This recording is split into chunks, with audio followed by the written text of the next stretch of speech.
God is good All the time. all the time. God is good. Amen? Amen. Hindi pa po tapos yung aking mensahe. Sisimula pa lang tayo. Madalas, kapag tayo ay nagpe-pray o kaya nananalangin sa Diyos, sa dulo'y sinasabi natin, in Jesus' name. Amen. Tama? Kanina nung nanalangin tayo, ipinanalangin natin na sa pangalan ni Jesus. Amen. Minsan kapag tayo naman ay inaanihan ng masamang espiritu, o meron tayong nire-review natin yung tingin natin na gawa ng kaaway. Sinasabi natin, hindi sinasabi natin Pangalan ni Jesus. sa pangalan ni Jesus. Lumayas ka, Satanas! I rebuke you in Jesus' name. In Jesus' name. Sabi niyo nga, in Jesus' name. Huwag mong sabihin sa katabi niyo. Parang baka isipin niya, nire-rebuke niya siya. Di ba? Lagi nating binabanggit sa halos lahat ng ating ginagawa na may kaugnayan sa ating pananampalataya, paglilingkod ang in Jesus' name. Sa pangalan ni Jesus. Ang tanong, bakit? Bakit? Bakit natin dapat na gawin ito? Bakit laging dapat in Jesus' name? Dapat nating maunawaan na sa tuwing ginagawa natin ito, mga kapatid, ipinapahayag lamang natin na hindi sa sarili nating kakayanan o lakas ginagawa ang isang bagay. Kaya natin hindi sinasabi na in my, tapos insert nyo yung pangalan nyo. Hindi sinasabi ni Ate Faith, in Faith's name. O kaya ni Ate Jonah, in Jonah's name. O kaya kayo, pag nanalangin kayo, hindi mo sinasabi, in Pastor Melvin's name. Laging in Jesus' name. Sa pangalan ni Jesus. We do it in Jesus' name, mga kapatid. Sa pangalan ni Jesus na ating Panginoon, sa Kanyang lakas, sa Kanyang biyaya. Yun yung ibig sabihin nun pag sinasabi natin in Jesus' name. Ganito din yung ginawa ng dalawang apostol na sina Pedro at si Juan sa mga gawa. Kabanata 3, talata 12 hanggang 11. Yung binasa nating teksto kanina bilang batayan ng ating mensahe ngayon. Kung babalikan natin yung konteksto ng teksto na iyon, sa pasimula, nagpunta sina Pedro at si Juan doon sa templo. Mga alas 3 ng hapon yun. Oras ng pananalangin ng mga Hudyo sa templo. Ibig sabihin, maraming tao. Maraming tao. Sa pintuan ng templo, nadat na nila yung isang lalaki na ipinanganak na lumpo na araw-araw dinadala doon upang mamalimos. Nang makita niya sina Pedro at Juan, humingi ito sa kanila ng limos. Palimos po, sabi niya. Napatigil yung dalawang apostol, ngunit hindi ginto o pilak ang kanilang ibinigay sa lalaki. Sapagkat wala sila nito. Ang ibinigay nila sa lalaking lumpo ay higit sa inaasahan nito. Sinabi ni Pedro, wala akong pilak o ginto. Ngunit, kung ano ang meron ako, ay siya kong ibibigay sa iyo. Sa pangalan ni Jesucristo, taga Nazaret, tumayo ka at lumakad. Di ba? Binanggit niya ulit yung sa pangalan ni Jesus. In Jesus' name. Alam mo, sa panahon natin ngayon, pag binabanggit yung pangalan ni Jesus, hindi para patungkulan na sa kanyang pangalan, sa kanyang kapangyarihan at biyaya na nangyayari ng isang tao. Maraming tao, binabanggit ang pangalan ni Jesus bilang mura. Hindi naman tayo ganun, no? Kapag tayo Kristiyano, hindi natin dapat binabastos ang pangalan ni Jesus. Sa pangalan ni Jesus, sabi ni Pedro, tumayo ka at lumakad. Hinawakan ni Pedro yung kamay ng lalaki at tinulungang tumayo. At noon din, lumakas yung kanyang mga paa. Palukso itong tumayo at nagsimulang lumakad. At dahil doon, pumasok siya sa templo, kasama yung dalawang apostol, naglalakad, lumulundag, at nagpupuri sa Diyos. Itong lalaking ipinanganak na lumpo ay araw-araw pumupunta sa labas ng templo upang mamalimos. Isipin nyo, marahil madalas niyang iniisip, sana makakalakad din ako katulad ng mga taong dumadaan. Marahil maraming beses niya rin ipinanalangin sa Diyos na maghimala at siya'y makalakad. Siya'y palakanin. At yun nga, sa pagkakataong iyon, nakalakad siya. Sinagot ng Diyos ang matagal na niyang inaasam. Nakamamangha lamang isipin na hindi sa loob ng templo na itinuturing ng mga Hudyo na tahanan ng Diyos, na iniisip nila na doon yung banal na presensya ng Diyos. Hindi sa loob ng templo natagpuan ng lalaki ang kagalingan, kundi doon sa labas ng templo. Kaya nga siguro dapat ang ating paglilingkod hindi lang dito sa loob, mas lalong dito sa labas. Maraming tao hindi nakakapasok sa simbahan. Hindi nakikilala ang Diyos. Ano gagawin natin? Hintayin nila at hindi silang pumasok. Tayo yung pumunta doon. Lumabas. Kung iisipin niya, hindi sa loob ng templo na naranasan ng lalaking iyon ang kagalingan. Minsan, pinahayag ni Esteban. Kilala niyo si Esteban? Kilala niyo si Esteban? I assume, kilala niyo si Esteban kasi nagbabasa kayo ng Bible. Di ba? Si Esteban yung ipinalit kay Judas para humalili sa kanya bilang isang apostol. At minsan, ipinahayag ni Esteban sa aklat na ito ng mga gawa na ang kataas-taasang Diyos ay hindi naninirahan sa mga bahay na ginawa ng tao. Pinatotohanan pa niya ang sinabi ni Propeta Isaias.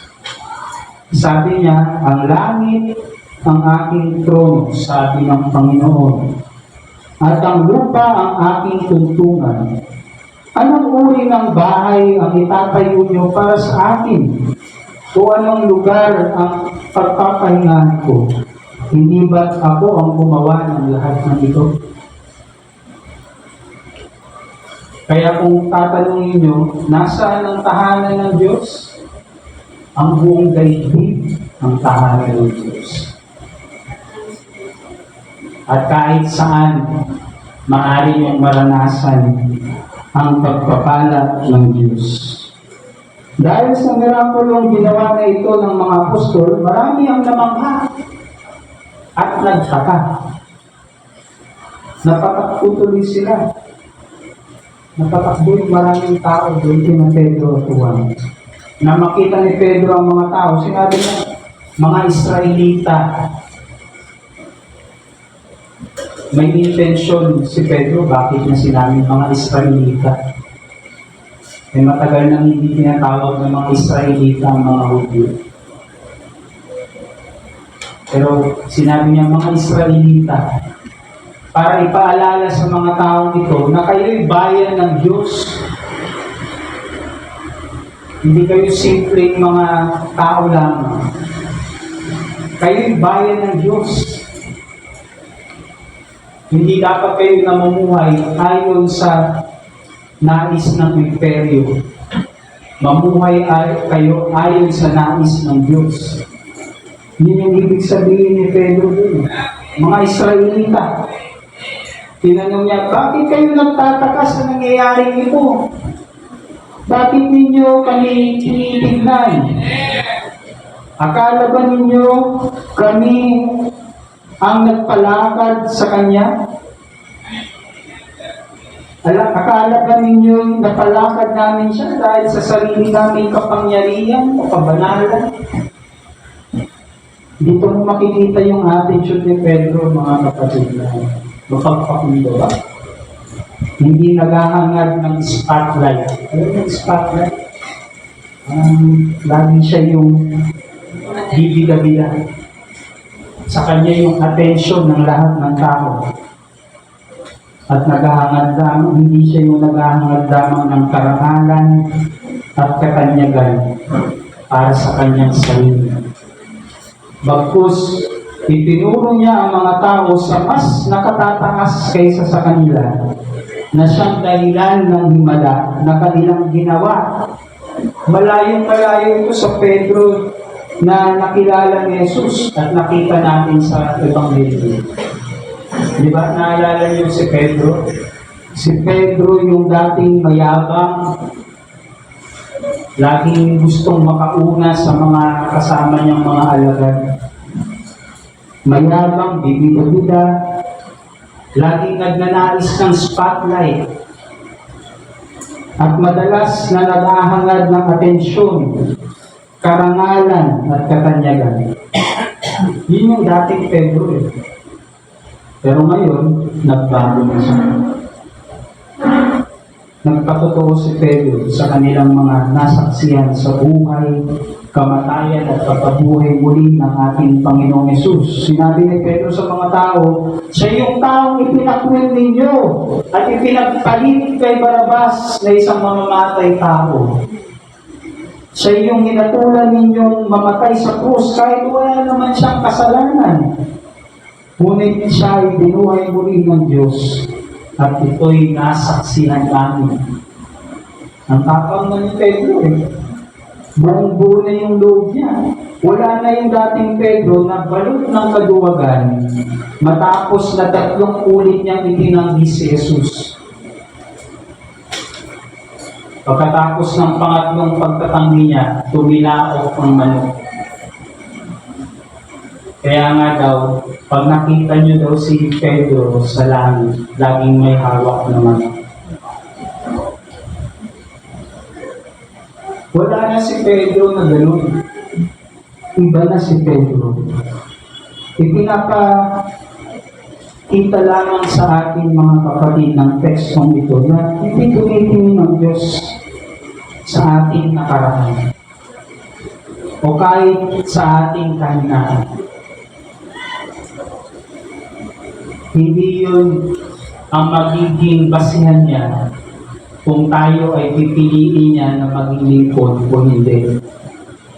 Lahat tayo tinawag na maglingkod. Lahat tayo nagkasal. Lahat tayo ay mga ibinigay na kalakasan ng Diyos. At meron din mga kahinaan. Pero sa kabila nun, lahat tayo tinawag ng Diyos. Gagamitin ka ng Diyos upang maging daluyan ng kanyang pag-ibig at pagliligtas sa kanyang sariling lakas at kagustuhan. Hindi dahil sa ibang tao, kung ano sasabihin ng tao, ay hindi pwede yan. Mahina yan. Ay hindi pwede yan.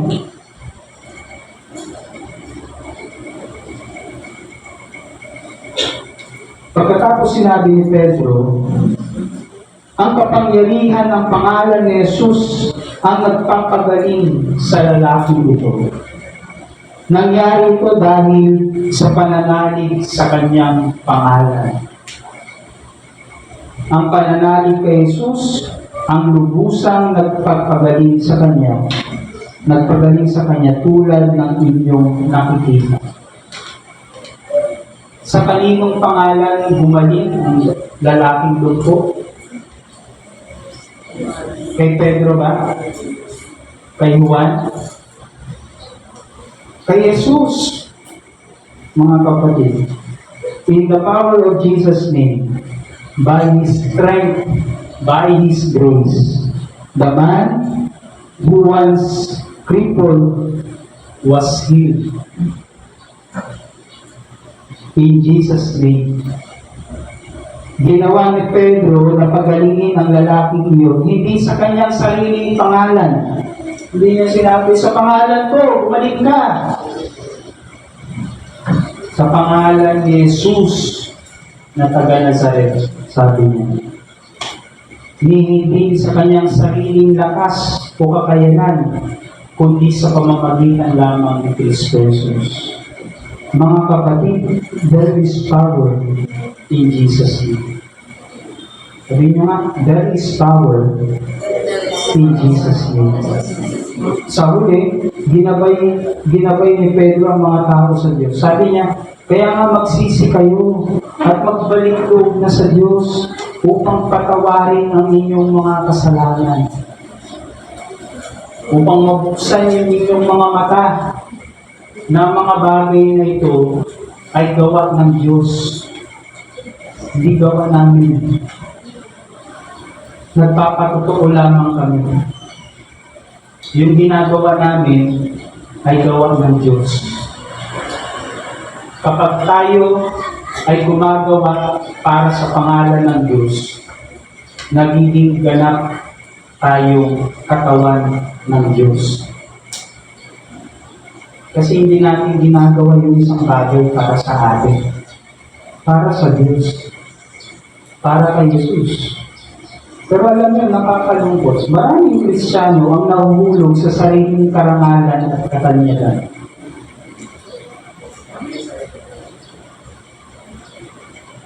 Ilan bang mga pastor ang kilala niyo sa simbahan natin? Yung tingin niyo tanyag. Yung tingin nyo, kilala rin ang nasa labas ng simbahan. Wala. Ilan ang kilala niyong pastor ng malalaking simbahan? Marami. Minsan may nagtanong sa akin, Pastor, kasi bakit hindi tayo gumawa ng malaking simbahan? Para daw maging katulad tayo ng mga malalaking simbahan. Tapos anong gagawin nyo? Yung pastor yung ibibigan nyo. Siya yung makikilala, hindi si Jesus. Maraming Kristiyano na uhulog sa sariling karangalan at katanyagan. Hindi naman dahil sa kanilang taglay na husay, karunungan at karisma, kundi dahil nakakalimutan nila kung kanino nagmumula ang lahat ng mga kakayanang meron sila upang sila ay makapaglingkod sa Diyos.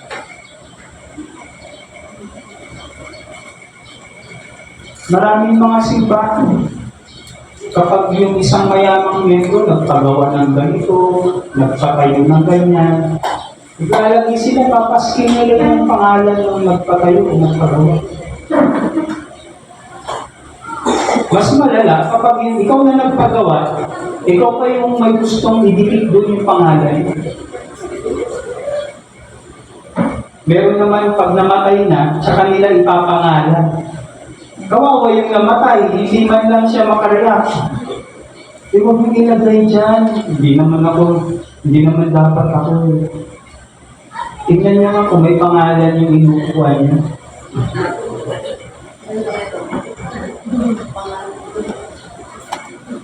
Maraming Kristiyano gano'n. Nagiging dating tuloy yung paglilingkod nila para sa kanilang pangalan, hindi para sa Diyos. Hindi para kay Kristo. Maraming Kristiyano ang nalilihis ng landas sa kanilang pag-ministeri. Nag-bis para sa karangalan ng Diyos, nagiging karangalan para sa kanila. Madalas nakikita ko to, napapansin ko sa hanay naming mga pastor.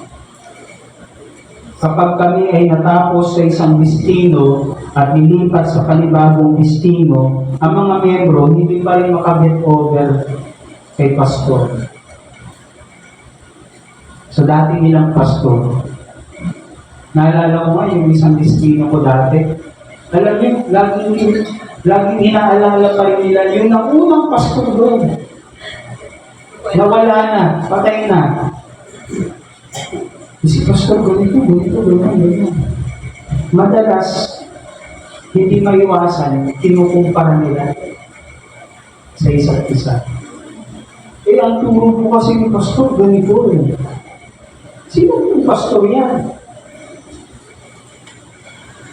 Ang nangyayari tuloy, kaya mga kapatid, ang nagiging dating, ang kanilang loyalty, hindi sa Panginoon, kundi doon sa pastor. May ganong sakit din ba yung area na yun? Sana wala. Huwag niyong gawing loyalty niyo ang pastor. Magsisimba lang kayo kasi guwapo si pastor eh. Hindi ako yun ha. Ang galing kasi ang pastor magsalita.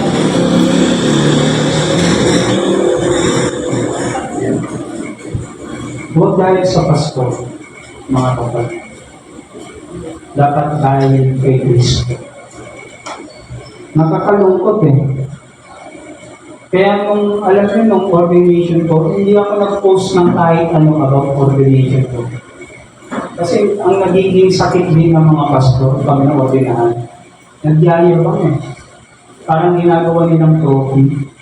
Sa akin, hindi ganun ang ordination dapat. Isa siyang responsibilidad na ibinibigay sa inyo ng Diyos na dapat yung ingatan, pangalagaan, kahit hindi ka katanggap-tanggap.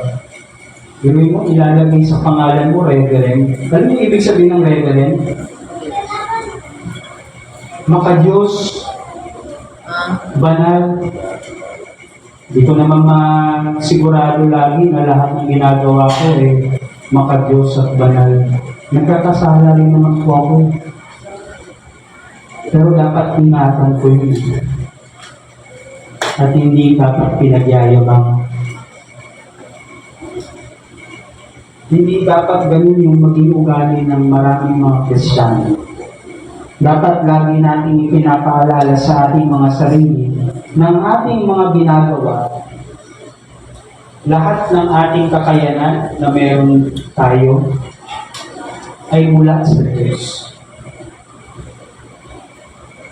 At kapag ginamit natin ito sa ating buhay, sa ating paglilingkod, hindi dapat para sa ating sarili, kundi para sa Diyos. Para sa pangalan lamang ni Jesus. Hindi sa ating sariling pangalan. Dapat ay lagi natin ibinibigay ang papuri at pagkilala sa Diyos.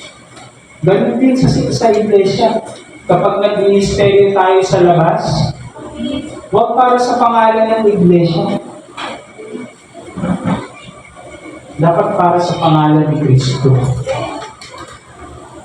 Kapag may nakakapanood ng ating Facebook live o videos, huwag para ipakita natin maging sikat yung ating simbahan para kay Kristo.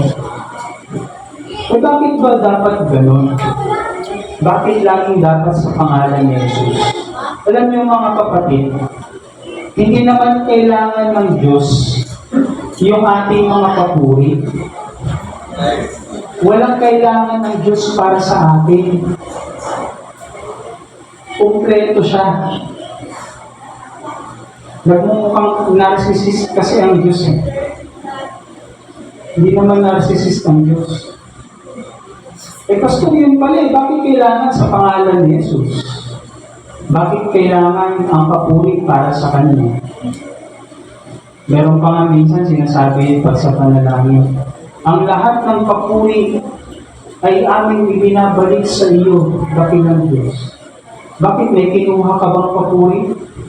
Bakit mo ibabalik? Diba? Bakit mo ibabalik?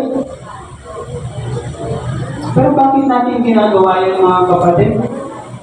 Para hindi tayo mahulog sa bitag ng kayabangan, ng pagmamalaki. Walang kailangan ng Diyos sa atin, pero sa tingin natin, dahil sa kanyang kabutihan at pag-ibig, nararapat siyang pasalamatan, nararapat siyang kilalanin, at nararapat siyang makilala. Hindi yung pangalan natin mga kapatid, kundi ang Diyos.